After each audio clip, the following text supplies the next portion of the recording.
अनंत कोटी ब्रह्मांड नायक आराध्य देव श्री पंढरीश पांडुरंग परमात्म्याच्या सकल संतांच्या सेवेकरता निवडलेला अभंग महान भगवत भक्त विश्ववंदनीय संत श्रेष्ठ वैराग्य मूर्ती सच्चिदानंद स्वरूपनीय विश्व माऊली ज्ञानोबाराय यांचा चार चरणाचा हरिपाठातील 14व्या क्रमांकाचा अभंग असून या अभंगामधून ज्ञानोबाराय हरिपाठाचं महत्व फल या अभंगातून प्रतिपादन करतात। सेवेचा अभंग आहे नित्य सत्यमीत हरिपाठ जासी।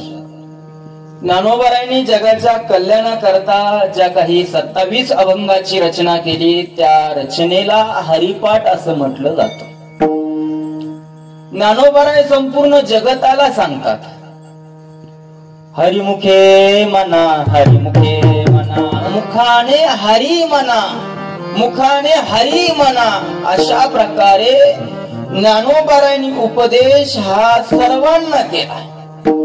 हा उपदेश करत असताना ज्ञानोबाराय ना कुणाची जात पाहतात, ना धर्म पाहतात, ना वय पाहतात, ना स्त्री पुरुष हे कोणत्याच प्रकारे भेद न पाहता ज्ञानोबारायांनी सर्वांकरता हा उपदेश करा। यारे लहान तोर याती भलती नारी नर करावा विचार न लगे चिंता कवनासे। कुणाला सुद्धा चिंता करण्याची गरज नाही, कारण विठ्ठल विठ्ठल अशा प्रकारे म्हणणं हा अधिकार सर्वांना आहे। सगळ्यासी येथे आहे अधिकार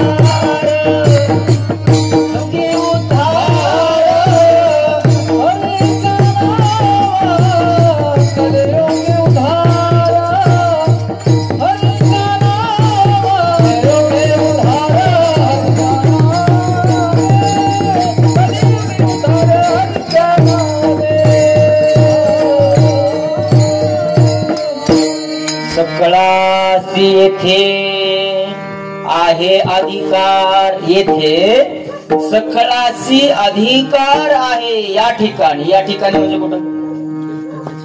विठ्ठल विठ्ठल अशा प्रकारे म्हणण्यामध्ये, परमार्थामध्ये नामस्मरण करण्यामध्ये सगळ्यांना अधिकार आहे। महाराज आम्हाला आहे का अधिकार? का आम्ही माळे आम्हाला अधिकार आहे का? आम्ही पाटील आहे आम्हाला अधिकार आहे का? आम्ही मराठी आहे आम्हाला अधिकार आहे का? आम्ही वाणे आम्हाला अधिकार आहे का? आम्ही तेले आम्ही नाभिक आहे आम्हाला अधिकार आहे का? असा जर प्रत्येक जण जर प्रश्न करत असतील तर ज्ञानोबारायांनी नवे सकळ संतांनी एका वाक्यात सांगितलं सकळासी येथे आहे अधिकार। सगळ्यांनाच अधिकार आहे, कोणाला नाही असं नाही। रामायणात जर बघितलं तर वानर सुद्धा राम राम अशा प्रकारे जप करत होते। याचा अर्थ असा आहे सकल शब्दामध्ये सगळेच घ्यायचे। ज्यांना ज्यांना देवाने वाचा दिलेली आहे त्या सर्वांनाच भगवंताचं नामचिंतन करण्याचा अधिकार आहे। आता लोकांना कसं असतं, काहीतरी करून टाळायचं असतं, काहीतरी करून टाळायचं असतं। ज्ञानोबारांच्या जवळ लोक आलेले ज्ञानोबारांना म्हणतात ज्ञानोबाराय आम्हाला अधिकार आहे, ठीक आहे आम्हाला कळलं, पण ते काय मजा नाही हो। कशात? विठ्ठल विठ्ठल मजा वाटत नाही हो। याच्यात आम्हाला लय मजा वाटते, याच्यात आम्हाला लय मजा वाटते, याच्यामध्ये आम्हाला मजा वाटते, याच्यात सुद्धा मजा वाटते। हावभाव कळतात ना तुम्हाला? तुम्ही याच्यात हुशार आहे, या सगळ्यात मजा आहे, पण याच्यामध्ये काही आम्हाला आनंद वाटत नाही। आणि आनंद आणि समाधान वाटल्याशिवाय आम्ही करणार नाही। आम्हाला सांगा तुम्ही नामस्मरण करता का? ज्ञानोबाराय म्हटले हो करतो ना। मग तुम्हाला काय आनंद? ज्ञानोबाराय म्हटले ज्ञानदेवा रम्य रमले समाधान हरीचे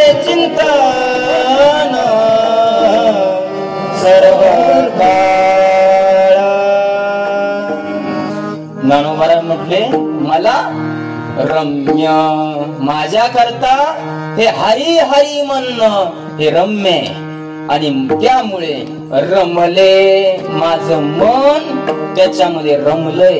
करताना तुझं ध्यान, झोपताना तुझं ध्यान, आसनी शयनी सर्व ठिकाणी तुझं ध्यान होतंय. ज्ञानदेवाचे रम्य रमले समाधान, हरींचे चिंतन सर्व काळ हरीचं चिंतन आहे. तुझं चिंतन मला सर्व ठिकाणी होतंय. कुठेही गेलं, कोणत्याही ठिकाणी गेलं, स्मशानात गेलं तरी तुझं चिंतन आहे, आणि शयनगृहामध्ये गेलं तरी तुझं चिंतन आहे. आणि अशा प्रकारे चिंतन अखंड तुझं झाल्यामुळे माझं काय झालं, समाधान. कुणालाच न भेटणार जो धर्म आहे तो समाधान, आणि हा समाधान धर्म मला प्राप्त झाला. जरा कीर्तन बारकाईनेच ऐकत जा. बाकीचं वर्ष श्राद्धाचं कीर्तन वेगळं ना हरिपाठावरचं कीर्तन वेगळं. तुम्हाला हे पहिल्यापासून सांगतो. शाळेत कसं बसते ते तशा पद्धतीनंच एकाग्र चित्त होऊन कीर्तन ऐकायचं. कारण ज्ञानोबारांचा अभंग आहेत आणि ज्ञानोबारांची भाषा ही अतिशय कठीण आहे. त्यामुळे तुम्हाला इकडचं तिकडं केलं. आलं का लक्षात? म्हणतात तुमच्या नामाच्या ठिकाणी माझं मन रमलं, आणि त्या रमल्यामुळे मला समाधान प्राप्त झालं. समाधान ही अशी वस्तू आहे ती बऱ्यापैकी लोकांना प्राप्त नाही. काय म्हणतोय मी? बऱ्याच लोकांना प्राप्त नाही. तुम्ही म्हणताल असं कसं काय म्हणता? आताच बाग गेली की आमची डाळिंबीची, ठेवायला जागा नाही, ठेवायला जागा नाही.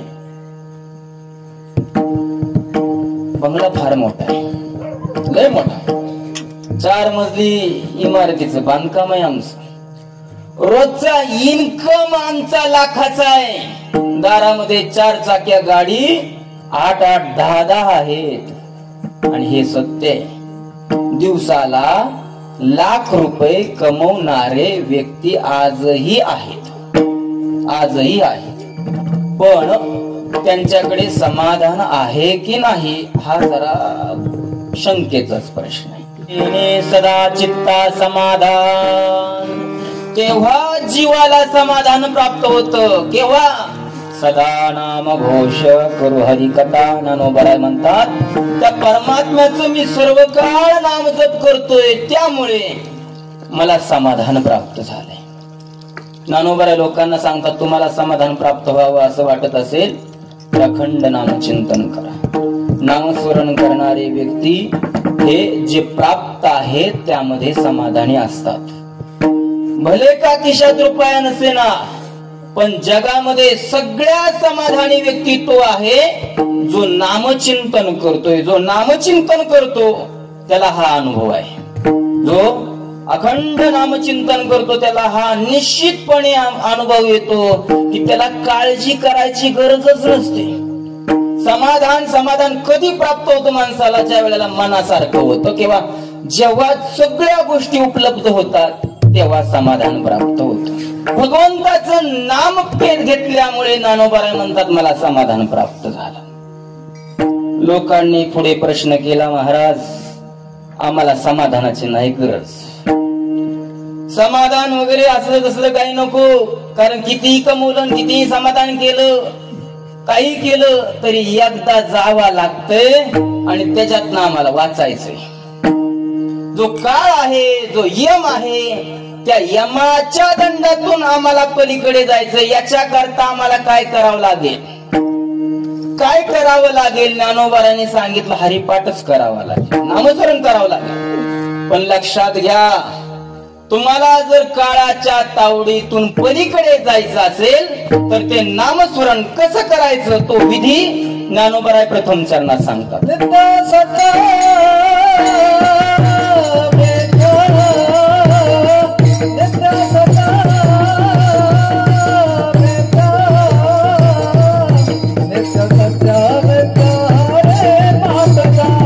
नित्य सत्यमीत हरिपाठ ज्यासी कळी काळ त्यासी न पाहे दृष्टी. कळी काळ आपल्या जवळ येऊ नये याच्याकरता नामचिंतन करावं. पण ते नामचिंतन कसं करावं याच्याकरता ज्ञानोबारांनी 3 वर्म मांडलेले आहेत, पर्याय मांडलेले आहेत. पहिलं नित्य, दुसरं सत्य आणि तिसरं मीत. हरिपाठ जासी, जासी हरिपाठ. जो हरिपाठ करतोय पण कसा? नित्य करतोय, सत्य करतोय आणि मीत करतोय. विठ्ठल कळी काळ त्या व्यक्तीकडे बघत नाही जो नामस्मरण करतोय. पण उगाच श्रावण महिना सुरू झाला आणि बम बम बोले म्हणू लागला. आषाढी वारी सुरू झाली, रामकृष्णारी रामकृष्णारी म्हणू लागला. झालं परत वर्षभर चांगलं पुढून त्याला कळी काळ कसं काय सोडून देईल? बर, कळी काळावर मात करण्याकरता काय करावं लागतं? ज्ञानोबा सांगतात हे 3 पर्यायाने नामस्मरण करावं लागतं. उगाच कधी मध्ये नामस्मरण केल्यानंतर नाही होत. आम्हाला असं वाटतं गळ्यामध्ये माळ टांगली की लगेच वैकुंठावर विमान यायला पाहिजे, जसं तो कोबरांना आलं. काटा सुद्धा टोचला नाही पाहिजे असं लोकांना वाटतं एकदा परमार्थाला लागलं की. पण असं नसतं. मला तर असं वाटतं तुम्हाला जर सत्य मार्गाने जात असताना जर फार अनुकूल जर गोष्टी झाल्या तर समजायचं तुमचा तो सत्य मार्ग नाही. आणि जर तुम्ही सत्य मार्गाने जात असताना जर तुम्हाला खूप त्रास होऊ लागले तर समजायचं आपण पकडलेला मार्ग हा चांगला आहे. लोकांची निंदा झाली तर समजायचं आपला मार्ग योग्य आहे. सगळेच वाहवा करायला लागले तर म्हणायचं कुठेतरी चुकतंय आपलं. या गोष्टी अतिशय मार्मिकपणे परमार्थ करणाऱ्याने बघितलं पाहिजे. कशा प्रकारे भक्ती करावी, कशा प्रकारे नामस्मरण करावं? ज्ञानोबा सांगतात नित्य, सत्य आणि मीत. या 3 शब्दाचे अर्थ समजून घ्या. पहिला शब्द आहे नित्य. हरिपाठ जासी, जासी नित्य हरिपाठ. जो नित्य हरिपाठ करतोय. आता हे कळतंय तुम्हाला नित्य म्हणजे काय? आज केलं की परत 8 दिवसांनी करायचं, त्याला नित्य म्हणायचं. म्हणजे ह्या सोमवारी नामस्मरण केले पुढच्या सोमवारी नामस्मरण करायचं. नित्य म्हणजे काय? नित्य म्हणजे अखंड, सर्व काळ अखंड चिंतन विठोबाचे. अखंड चिंतन करणं याला म्हणायचं नित्य. भगवंताचं नामस्मरण हे नित्य केलं पाहिजे. नित्य कधी स्टॉप नाही झाला पाहिजे. पण काय माया माणसाच्या पाठीमागे लागलेली आहे. ही माया आणि हा संसार माणसाला परमार्थाकडे जाऊ देत नाही. विषय विषयाचा पडिपाडू, गोड परमार्थ लागे कडू. कडू विषय तो गोडू, जीवासी झाला. ज्ञानोबा फार कळकळीने बोलतात. ज्ञानोबा म्हणतात विषय विषयाचा पडिपाडू, गोड परमार्थ लागे कडू. परमार्थ कसा आहे? गोड, पण लागे कडू. कडू विषय तो गोडू, जीवासी झाला. सहज मोबाईल हातामध्ये घेऊन बसलो तर 2-2 वाजेपर्यंत मोबाईल बघण्याची क्षमता आपल्या डोळ्यामध्ये असते. ऐकताय ना? आपल्या डोळ्यामध्ये मोबाईल पाहण्याची 2-2 वाजेपर्यंत 9 वाजल्यापासून क्षमता असते. पण तेच डोळे कीर्तनामध्ये बसल्यानंतर खालीवर खालीवर खालीवर करतात. का? गोड परमार्थ लागी कडू. हा विषयच मनाचा झालाय. याला आपण करणार काय? शरीराला चांगलं आवडतच नाही. हितासी जे जे निके, ते इंद्रिया सदाची दुःखे. ज्ञानोबा 6व्या अध्यायात म्हणतात जे इंद्रियाला चांगलं आहे ना ते इंद्रियाला आवडत नाही. कारलं चांगलं आहे पण नाही आवडत. हितासी जे जे निके, ते इंद्रिया सदाची दुःखे. इंद्रियाला नाही आवडत. हा विषय झाल्यामुळे आपल्याला अखंड नामस्मरण होत नाही. वास्तविकता अशी आहे, लक्षात घ्या. हा उपदेश नाही, मी संतांच्या वचनावर विवेचन करतोय. आपल्याला जे तोंड दिले ते व्यर्थ बडबड करण्याकरता दिलंच नाही. दिली इंद्रिय, हात पाय कान, डोळे मुख बोलाया वचन. जेणे तू जोडसी नारायण, नासे जीवपणा भवरोग. बोलाया वचन लक्षण, शिव्या देण्याकरता नाही मुख दिलं, दारू पिण्याकरता नाही दिलं मुख, मांसाहार करण्याकरता नाही दिलेलं मुख, नको ते तोंडामध्ये कोबण्याकरता नाही मुख दिलेलं. मुख हे भगवंताचं नाम चिंतन करण्याकरता दिलेलं आहे. आणि आपल्याला जर आपल्या मुखाने नामस्मरण दिवसातून 5 मिनिटं सुद्धा करता येत नसेल तर माझं सरळ सरळ म्हणणं असं आहे, त्याची ती जीभ ही जीभ नाही.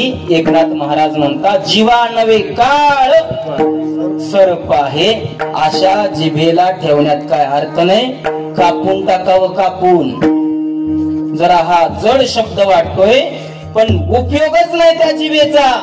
जर मुखाला एकदा सुद्धा दिवसात नाम येत नसेल आणि प्रत्येक शब्दागणी शिव्या येत असतील तर काय त्या वाणीचा उपयोग आहे. आपल्याला मुख हे नामस्मरण करण्या. एकनाथ महाराज म्हणतात, हरी बोला, हरी बोला, नाही तरी बोला. तुम्ही हरी म्हणा, मुखाने देवाचं नाव घ्या. जर ते जुळत नसेल ना, बोला, बोलूच नका. बोलण्याकरता आपल्याला देवाने तोंड दिलेलं नाही. त्यामुळे विनाकारण बोललं नाहीच पाहिजे. जिथं आवश्यकता असेल तिथंच बोलावं. अन्यथा माणसाने आपल्याला गर्विष्ठ म्हणलं तरी चालेल, फुगीर म्हणलं तरी चालेल, पण देवा व्यतिरिक्त अन्य गप्पा मारणं म्हणजे पाप निर्माण करणं आहे. विठ्ठल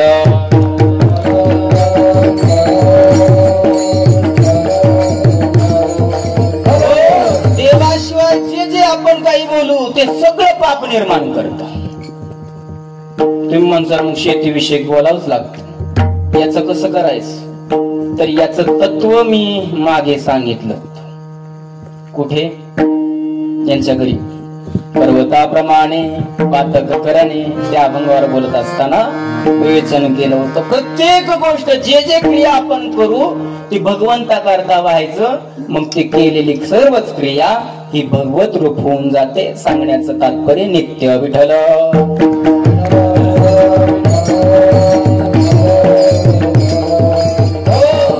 अखंड नामस्मरण जेवढं आपल्याला करता येईल तेवढं करता केलं पाहिजे. आता यात मी तुम्हाला स्टेप सांगतो, ज्यांना समजेल त्यांनी समजून घ्या. पहिल्यांदा नामस्मरणाची सवय लावत असताना आपल्याला सुरुवातीला नामस्मरण नसतं आवडत. काय? पहिल्यांदा नामस्मरण करू वाटत नाही. ते उगाच नामस्मरण करायला बसलं मग वही लिहायला बसू किंवा जपयंत्र घेऊन बसू किंवा जपमाळ घेऊन बसू, ते दुसरंच काहीतरी म्हणायचे. आमक्यालाच फोन करू, आमकच वाचत बसू, हेच करू तेच करू, दुसरंच काही मनात येतो. ते बाजूला सरतं, ते नामस्मरण बाजूला होतं, ते दुसऱ्याकडे फिरलं जात. पहिल्यांदा जबरदस्तीने नामस्मरण करावं लागतं. दारू पिणारा व्यक्ती पहिल्यांदा फार प्रेमाने पितो असं नसतं. मी काय बघितलं नाही पण तुम्हाला सांगतोय. एकदा का चटक लागली की मग कुणीही आणि कितीही सांगा नाही ऐकत. तशी नामाची चटक लागली पाहिजे. खरूच झालेला व्यक्ती जसं अंग खांजवलं का नाही, असं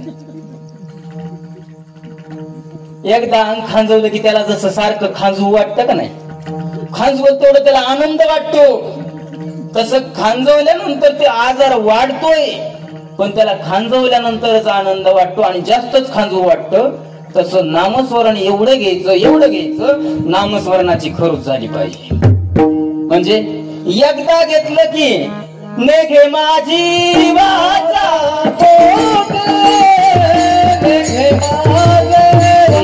वाचाला खंडच पडला नाही पाहिजे एवढं नामस्मरण घडावं. पहिल्यांदा स्टेप आहे जबरदस्तीनं करायचं. सुरुवात करत असताना नामस्मरण जबरदस्तीनं केलं पाहिजे. ऐका, कधी आठवण झाली नामस्मरण करावं, तिथनं लगेच सुरू करायचं. तुमचा जो जप असेल तो, या बाबतीत आग्रह नाही. रामकृष्ण हरी, श्री विठ्ठल, श्री ज्ञानदेव, ज्ञानेश्वर माऊली, ज्ञानदेव तुकाराम, विठोबा रखुमाई, श्री गुरुदेव दत्त, श्री स्वामी समर्थ, जे असेल ते असेल. ज्यांचं जो ज्या देवावर श्रद्धा आहे तो नामस्मरण आठवण झाली की सुरू करायचं. आठवण झाली की, आता तुम्हाला आठवण झाली का नाही, करा सुरू. झाली का आठवण? मनातल्या की सुरू करायचं. श्री ज्ञानदेव, श्री ज्ञानदेव, श्री ज्ञानदेव म्हणतच राहायचं. मनात दुसरा काही बी विचारायला लागला की लगेच श्री ज्ञानदेव, श्री ज्ञानदेव, श्री ज्ञानदेव. रात्री निम्या रात्री जाग आली की लगेच सुरू करायचं. हे अखंडता जेव्हा जेव्हा आठवण येईल तेव्हा तेव्हा अखंड सुरू करायचं एक महात्म्य होते. श्री गुरु बाबांच्या मुखातून ऐकलेली कथा आहे, वास्तविक सत्य घडलेले आहे. त्यांनी नेम केला अखंड भगवंताचं नामचिंतन करायचं. पण असंच मन खराब हो, चंचलमी मन कृष्ण प्रमाधी बलवद्रढम. भल्या भल्यांना मन फिरकवतं, ज्ञानी लोकांना सुद्धा. ज्ञानी असी तरी वदती पैज घेऊन. ज्ञानोबराय तिसऱ्या अध्यायात म्हणतात अखंड नामचिंतन करायचं ठरवलेलं आहे. पण असं बसलं की मनात दुसरंच विचार येत. ज्याला कधी बघितलंच नाही, फक्त नाव ऐकून आहे त्याचाच विचार मग डोक्यात येतं का नाही? तुम्हाला असं होतं का नाही कधी मध्ये? आमचे थोडे भेट झालेले असे त्याचा डोक्यात विचार.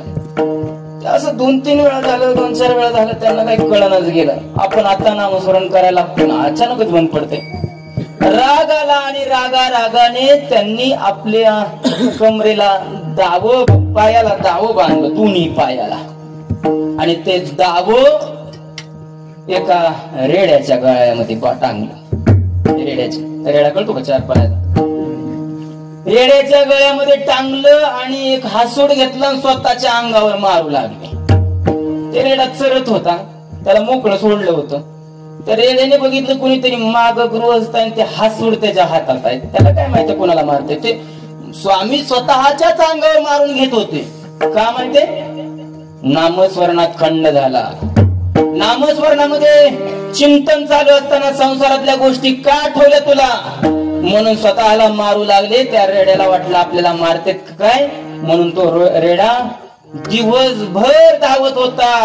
धावून धावून कंटाळला आणि एका जागेवर बसला. रक्तबंबाळ पूर्ण अंग झालं होतं. शरीराला शिक्षा देणे, शरीराला शिक्षा देणे संसाराचं काम करतोय. मनाने संसाराचं चिंतन करतोय. अरे बाबा थोडीशी लाज वाट तुला, हा देह कशा करता दिलाय? तू नामस्मरण करायचं सोडून बाकी अन्य गोष्टी करतोय, म्हणून शरीराला शिक्षा दिली.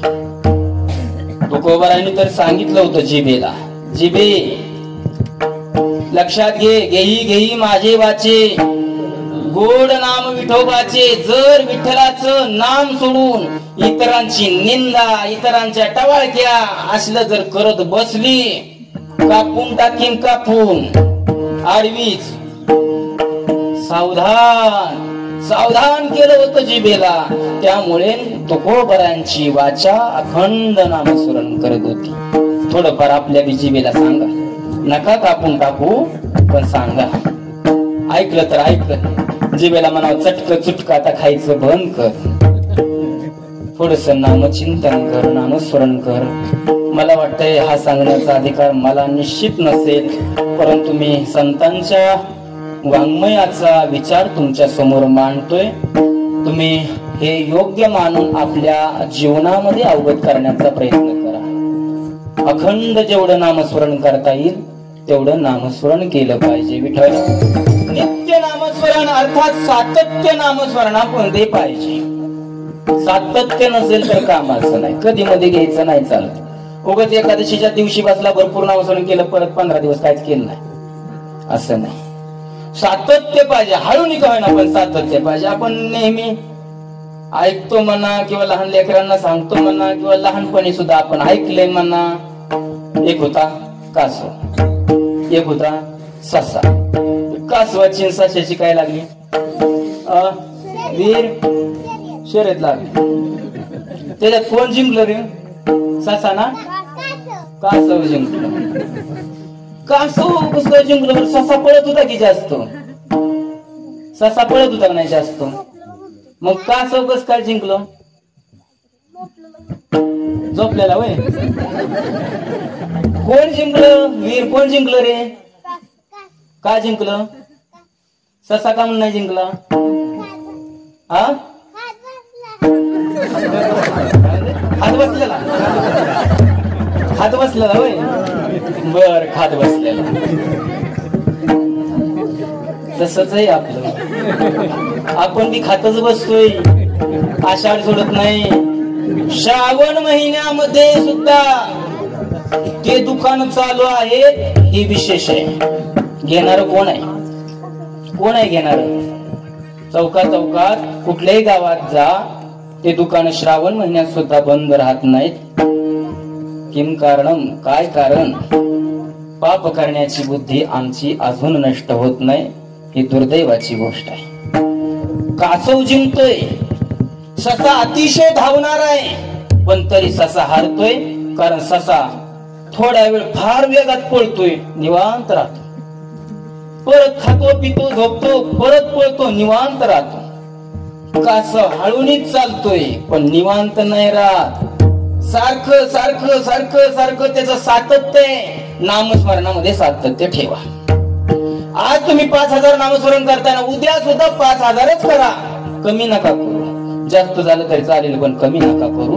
नामस्मरणामध्ये जर सातत्य असेल तर ते नामरूपी धन आपल्या बँकेमध्ये साठलं जातं आणि त्या नामरूपी धनाच्या साह्याने आपल्याला जे पुण्य प्राप्त होतं, त्या पुण्याच्या बळाने कळीकाळ त्यासी न पाहे दृष्टी. जाऊ दे, एका शब्दावर फार विषय नको, पुढे चला.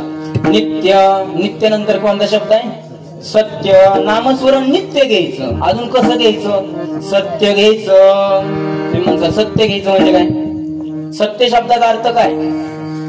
आपण म्हणतो मी सत्य बोलतोय. काय म्हणतो आपण? सत्य बोलतोय. सत्य बोलतोय म्हणजे काय? खरं बोलतोय. नामस्मरण खरं घ्यायचं.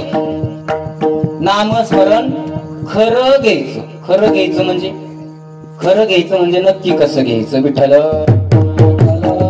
नामस्मरण खरं घ्यायचं म्हणजे खोटं घ्यायचं नाही. म्हणजे कळत नाही तुम्हाला? खरं या शब्दाचा अर्थ खरं खरं घ्यायचं. खरं खरं हे का शब्द वापरला असेल ज्ञानोबारायांनी, ते आता कलियुगामध्ये फार लक्षात येते. कारण नामस्मरण दाखवणं वेगळं आणि नामस्मरण करणं वेगळं. आता कळलं का? आम्ही भक्ती करतोय हे दाखवणं आणि प्रत्यक्षात भक्ती करणं. भक्ती करणं हे दाखवणं हे खोटं झालं, आतून काहीच नाही. आणि वास्तविकरित्या खऱ्या अर्थाने भक्ती करणं वेगळं. ज्ञानोबारा म्हणतात सत्य खरोखर नामस्मरण करा. उगाच लोकाला दाखवण्याकरता नका नामस्मरण करू. आम्ही एवढी भक्ती करतो, आम्ही एवढं नामचिंतन करतो, आम्ही एवढ्या पंढरीच्या वाऱ्यात, हे दाखवण्याकरता नका करू. खरं सत्य हा एक अर्थ होतो. आणि दुसरा अर्थ आहे नित्य. सत्य, सत्य म्हणजे सत्य असणारा तो परमात्मा. सत्य साच करे नाम विठोबाचे बरे. सत्य असणारा तो परमात्मा, त्या परमात्म्याचं नाम घ्या, असा एक अर्थ होतोय.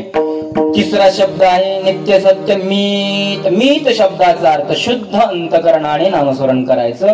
हा विषय आपला मागे अनेकदा झालेला आहे. भावे गावे गीत शुद्ध करून या चित्त, प्रेमाने आणि आवडीने नामस्मरण करावं. शुद्ध अंतकरण करून जर नामस्मरण केलं तर काय होतं? कळीकाळ त्यासी न पाहे दृष्टी. कळीकाळ त्यासी न पाहे दृष्टी. विठ्ठल,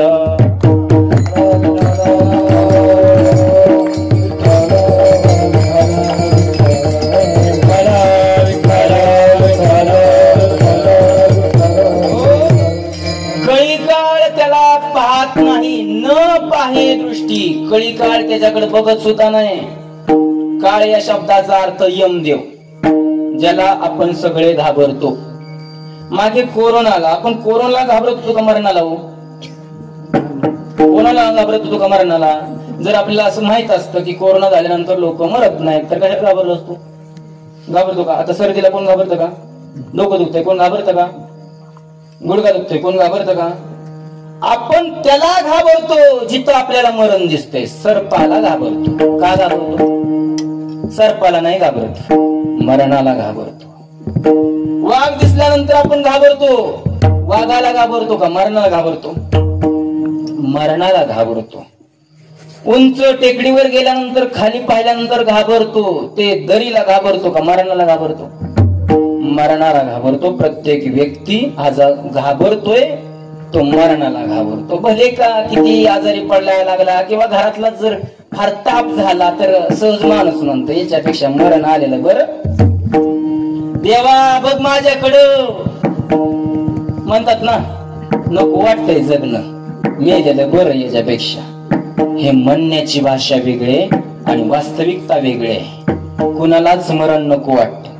ते सांगतात ना कीर्तनकार, ते एक माणूस कंदील घेऊन चालला होता. पुढं कंदील घेऊन ते वाटेत भेटला एक माणूस. म्हणे कुठे चाललाय? म्हणला चाललोय मारायला. लयच बायकोनी ताप दिलाय. नको नको वाटायला लागला, आता मरतोच. म्हणे कुठे चाललाय मारा? हे काय आपल्या रानातलं ते. मग कंदील कशाला? विचू काट्याचं बरं आहे. आता जर मरायचंय तर विचू काटा कशाला पाहतोय भाऊ? त्याचा अर्थ असा आहे, मरण नकोय. गुरुरे बाबा सांगत असत, एक मोळी वाला जंगलामध्ये गेला आणि लाकड वगैरे तोडलेला आहे. फार मोठा बहारा झाला. त्याला काय तो उचलना गेला. उचलना वैतागला बिचारा. एका दगडावर बसला, स्वतःच्या नशिबाला दोष देतोय. 4 लेकर, एक संभळत नाही. काय या जगण्याला अर्थ? ऐ यमराजा, कुठं आहे तू? ये की आणि उचल. ये उचल, ये मला उचल. नको वाटायला लागले. ते यमराजा तिथून चालले होते. म्हटले पहिलाच गडे असा, पहिलाच गडे उचल म्हणतोय. खाली उतरलेले म्हटले चल माझ्यासोबत. म्हणे तुम्ही कोण? म्हणे यमराजा आताच बोललो. ते धोतर पहिलंच पिवळं होतं, जास्तच कलर चढला त्याच्यावर आणि वल झाल्यामुळे जास्तच जरा गडद दिसायला. कळतंय ना भाषा? कळते ना? हा, जरा किळस येणारे आहे, पण ते घ्या समजून. कशासाठी आले तिथं? तुला नेण्याकरता. मला कशा? तूच म्हणला की उचल उचल. तुम्ही माझ्या बोलण्याचा वेगळाच अर्थ काढला. हे भारा मला काय उचल ना गेला, म्हणून म्हणलं या आणि उचला, या आणि उचला. कशाला? बाहेरला. आता ही वास्तविकता कुठंच घडलेली घटना नसेल. सांगण्याचं तात्पर्य घ्या. मरण कुणालाच नको वाटतंय. मरणाला सगळे घाबरतात, पण सगळे जरी घाबरत असले तरी सगळेच मरणाला विसरले. हे संपूर्ण जगातलं सगळ्यात मोठं आश्चर्य. गिनीज बुक मध्ये किती बी नाव येतील, पण माझ्या ज्ञानोबारायांनी ज्ञानेश्वरी मध्ये 9व्या अध्यायात सांगितलं, तयाच्या निश्चिंतीचे कौतुक दिसत असते. कौतुक, आश्चर्य. ज्ञानोबाराय म्हणतात, लोकांच्या निश्चितीचं मला कौतुक वाटतं. एवढे लोक निश्चिंत कसे काय आहेत? मला कोणीही बी सांगा, 1 महिना असा होतोय का तुमच्या जीवनात की तुमच्या कानावर झालं नाही? आमका मेला, तमका मेला ऐकायला येतं ना? प्रत्येक महिन्यात कोण ना कोण ऐकायला येत. महिन्यात जाऊ द्या, 4 वर्षाच्या कालावधीमध्ये कोणी ना कोणी आपल्या भावकीतलं जात. हे ठरलेलं असतं बरं का? हा क्रम लक्षात ठेवा, इथून पुढे लक्षात ठेवा. 4-5 वर्षाच्या कालावधीत भावकीतलं कोणी ना कोणी गचकतो. 50 वर्षाच्या कालावधीमध्ये घरातलं कोणी ना कोणी जात. हा नियम ठरलेला आहे आणि हा मनाने मानलाच पाहिजे. आणि याच्याही पुढचं जाणून घ्या. पुढचं आलं की मागचं गळत.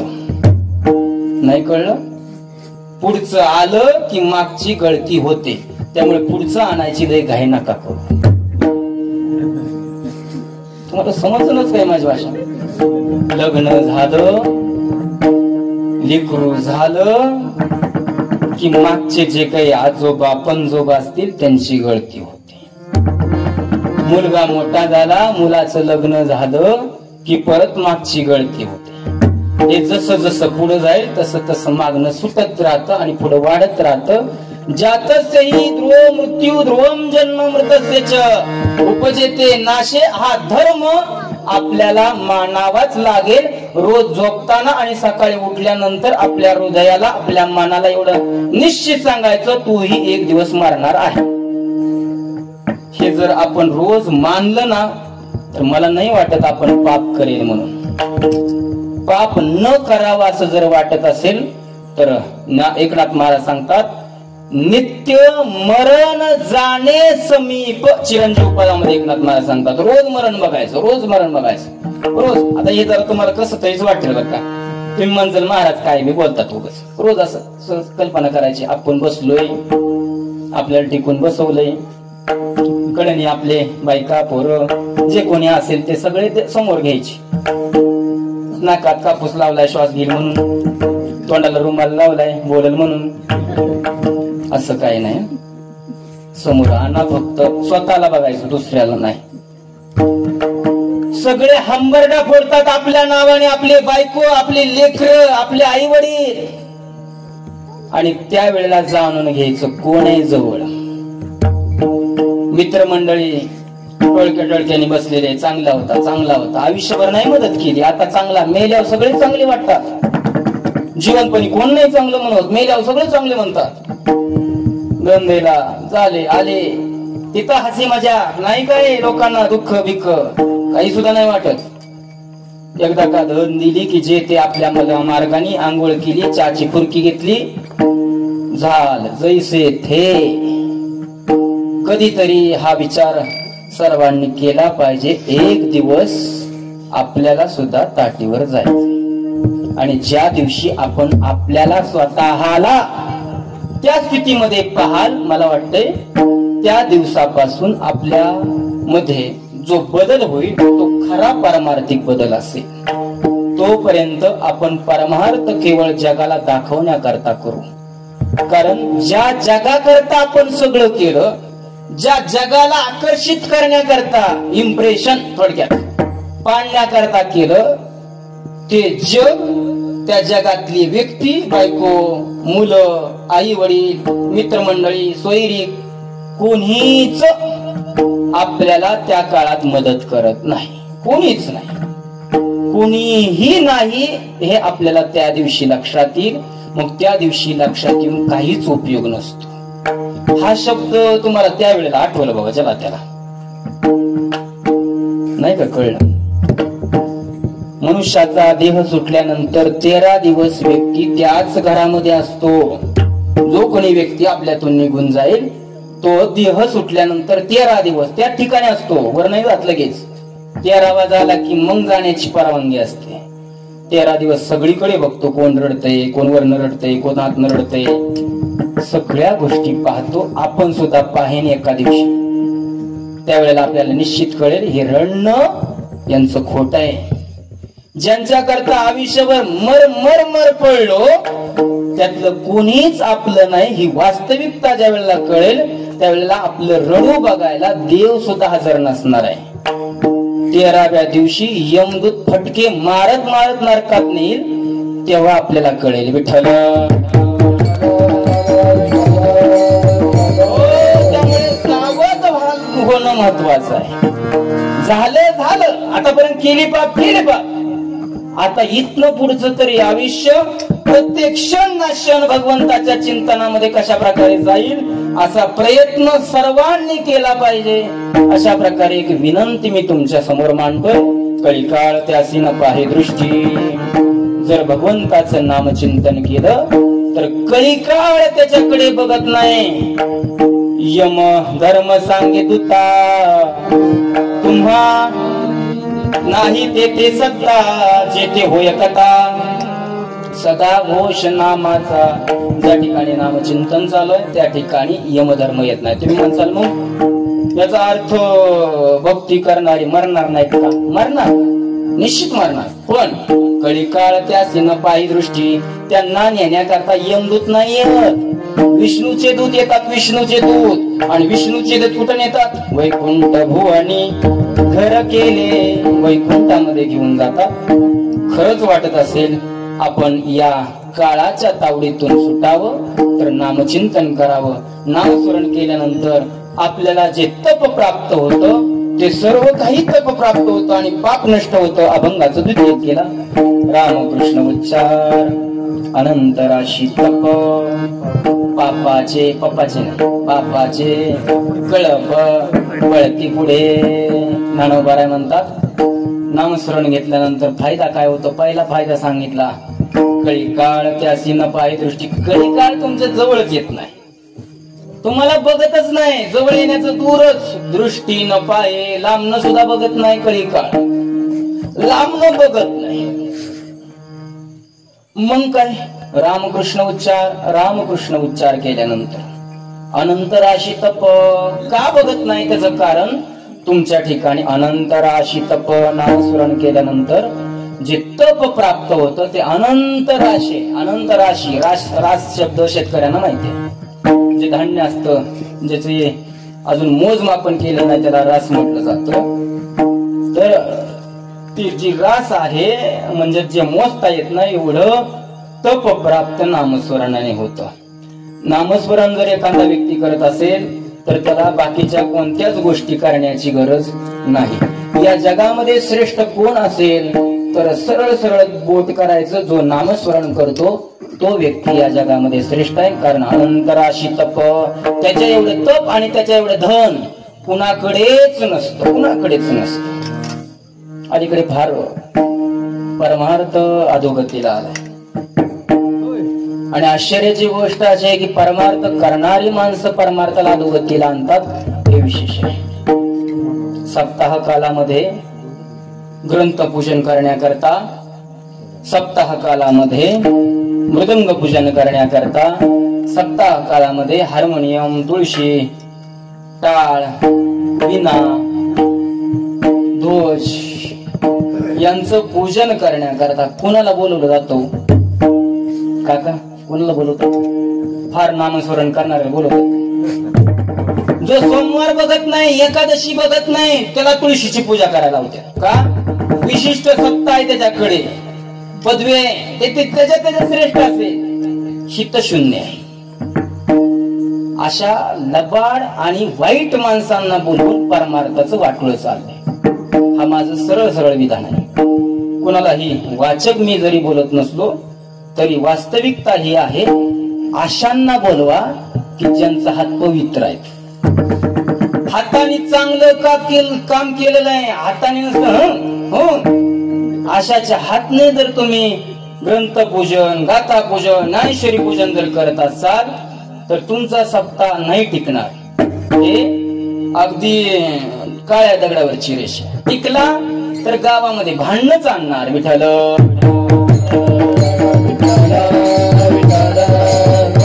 एका सप्त्याची दोन नाही, 4-4 सप्ते होणार, वाटळ होणार, वाटुळ. त्यामुळे अनंत राशी तप, नामस्मरण करणाऱ्या माणसाला बोलवत जावा, भक्ती करणाऱ्या माणसाला बोलवत जावा. हे महत्वाचं आहे. अनंत राशी तप, तप तो करतोय जो नामचिंतन करतो. आणि काय होतं पुढं? पापाचे कळप पळते पुढे. गाड्या सुद्धा पुढे पळते. पापाचे कळप पळते पुढे. नामस्मरण केल्यानंतर काय होतं? कळप पळत. कळप म्हणजे मेंढऱ्याची नाही, पापाचे कळप. कळपचा कळप, कळप म्हणजे समूह.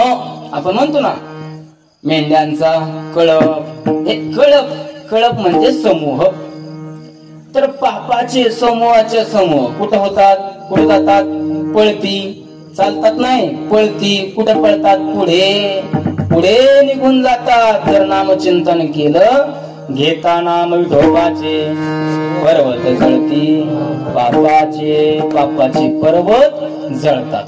हे तुकोबारांनी सांगितलं. कारण ज्ञानोबारांनी सांगून ठेवलं, पापाचे कळप पळती पुढे. लोक म्हटले पुढे पळतील, पण अचानकच जर थांबले तर,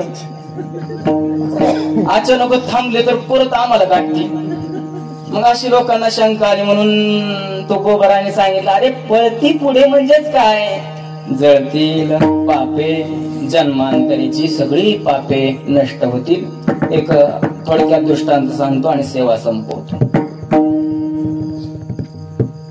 विद्यारण्य स्वामी लक्ष्मी प्राप्ती करता फार कष्ट करू लागले. पैसा भेटावा, पैसा भेटावा, पैसा भेटावा.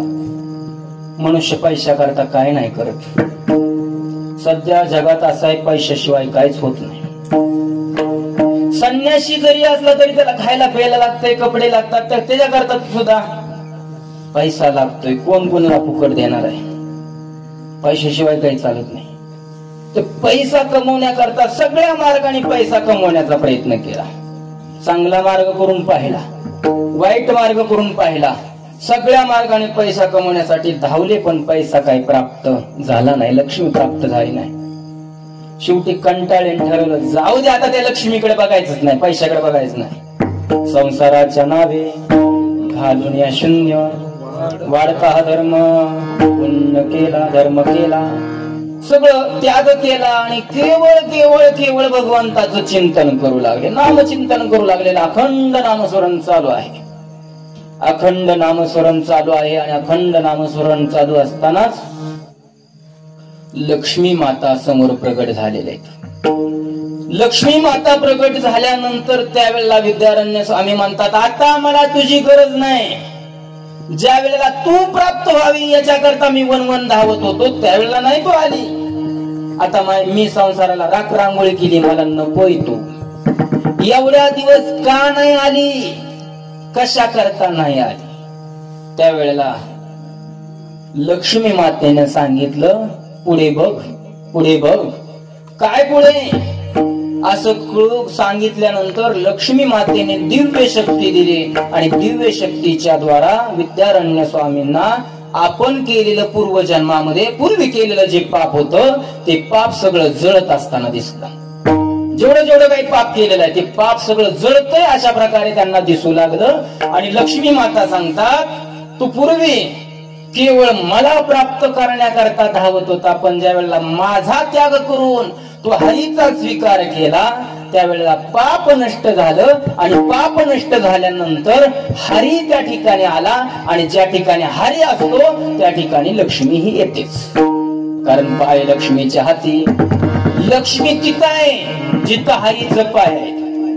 काय हरीचं जिथं पाय आहेत तिथं लक्ष्मी आहेच. लक्ष्मी माता त्या ठिकाणीच राहतात. आणि हरी कुठं राहतो? तुका म्हणे देह भरिला विठ्ठले, काम क्रोध केले घर इथे. तुका म्हणे चित्त करावे निर्मळ, चित्त निर्मळ करावं लागतं. आणि हे निर्मळ चित्ता करता नामस्मरण करावं. नामस्मरण केल्यानंतर पापाचे कळप पळती पुढे पाप नष्ट होतो. महाराज ठीक आहे, आम्ही नामस्मरण करू, ठीक आहे, तुम्ही नामस्मरण घेताय, ठीक आहे, पण दुसरं कोण घेतं का? असं उदाहरण सांगा की. असं उदाहरण सांगा कोण श्रेष्ठ आहे ते नामस्मरण घेतं. ज्ञानोबाराने उदाहरण दिलं, हरी हरी हरी मंत्र हा शिवाचा, म्हणती जेवाच्या तया मोक्ष. अभंगाच्या 3ऱ्या चरणात ज्ञानोबाराय म्हणतात, हरी हरी हरी मंत्र हा शिवाचा, शिवाचा म्हणजे शंकराचा, हरी हरी अशा प्रकारे मंत्र आहे. याचा अर्थ भजन करी महादेव, राम पूजी सदाशिव, भजन करी महादेव. श्री राम जय राम जय जय राम, श्री राम जय राम जय जय राम, भजन करी महादेव. महादेव हे भजन करतात, महादेव भजन करतात. पण कोणता करतात? श्री राम जय राम जय जय राम. ज्ञानोबा इथं काय सांगितलं? हरी हरी हरी मंत्र हा शिवाचा. मग ज्ञानोबारांचं ऐकायचं का जनाबाईने सांगितलं, तुकोबाराने सांगितलं ते ऐकायचं? खरं काय? खरं हे आहे की प्रभू भगवान शंकर हे राम हा जप करतात. मग हरी का म्हटले? कारण हरीचाच तो जप आहे. हरीचं एक नाव काय? राम. श्रीराम म्हटलं काय आणि हरी म्हटलं काय? दोघं काय? भाऊ दोघ भाऊ दोघं एकच आहेत ना. दिसायला जरी वेगवेगळे असले, एक आहे राम एक आहे हरी, पण दोघं एकच. तोच विष्णू हरी रूपात आहे, तोच विष्णू राम रूपात आहे. त्यामुळे हरी हरी हरी मंत्र हा शिवाचा हे म्हणत असताना राम राम राम मंत्र हा शिवाचा असा अर्थ अभिप्रेत घ्यायचा. म्हणती जेवाच्या तया मोक्ष, जे म्हणतात त्यांना म्हणती जेवाच्या, जे वाचेने म्हणतात तया मोक्ष, त्यांना मोक्ष प्राप्त होतो. अशा प्रकारे ज्ञानोबाराय सांगतात. आणि ज्ञानोबाराय म्हणतात की त्या भगवंताचं नाम जर अखंड घेतलं तर आपण त्या भगवंताच्या निजधामाला जातो. अभंगाचं शेवटचं चरण.